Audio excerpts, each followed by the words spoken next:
Think about it once.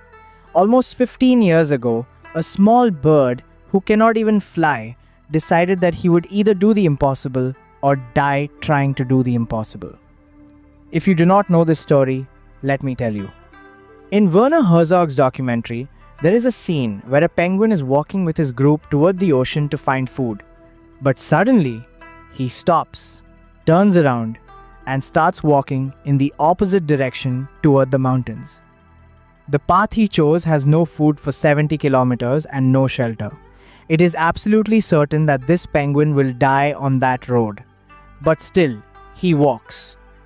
And the narrator himself says that even if you pick up this penguin and place him back with his group, he will turn around again and walk toward the mountains.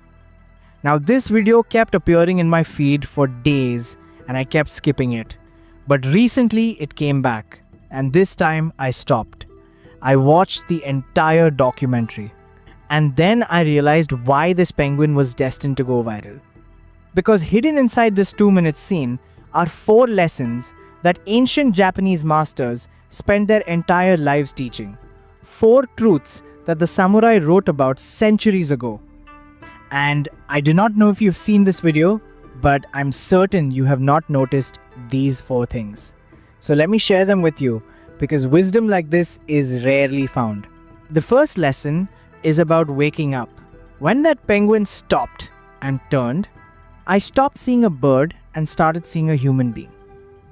A person who had done everything society asked him to do, who got married, had children, earned money, and followed all the rules, yet still felt empty inside. The Japanese call this emptiness munashisa, the hollowness that comes from living someone else's life. That penguin reached a moment the samurai called satori, a sudden awakening where something inside him said he had played the survival game long enough and now wanted to truly live. The second lesson is about focus. In the video, a human stands directly in the penguin's path. The penguin does not stop, does not argue, and does not even look at the person. He simply walks around and continues toward the mountain without ever looking back. The Japanese call this fudoshin, the immovable mind, a state where your decision is so absolute that nothing can shake you. The narrator says that even if you drag this penguin back to his group, he will turn around and walk toward the mountain again. This is the level of clarity the samurai trained their entire lives to achieve. The third lesson is about silence. Notice what the penguin does not do. He does not stop to explain himself, does not argue with the humans watching, and does not try to convince his group to understand his choice. He simply walks. The Japanese call this mokusatsu, which means to kill with silence. Here is the truth most people miss. If you are still explaining yourself, you are still seeking permission, and that means the decision is not yet complete inside you. That penguin gives no one the chance to change his mind, and his silence speaks louder than any words ever could. The fourth lesson is about death.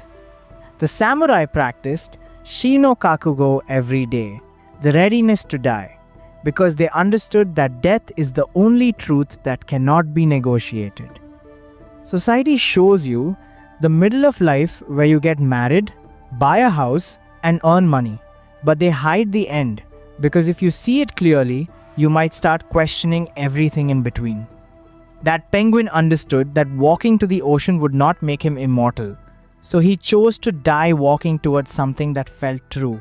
That penguin never reached the mountain, but his spirit reached something far greater.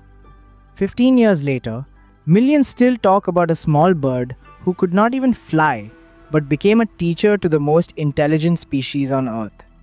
The question is not whether you will die, because you will. The question is whether you will die having walked your own path or having followed someone else's. The crowd will survive, but only those who leave it will truly live. Thank you for watching.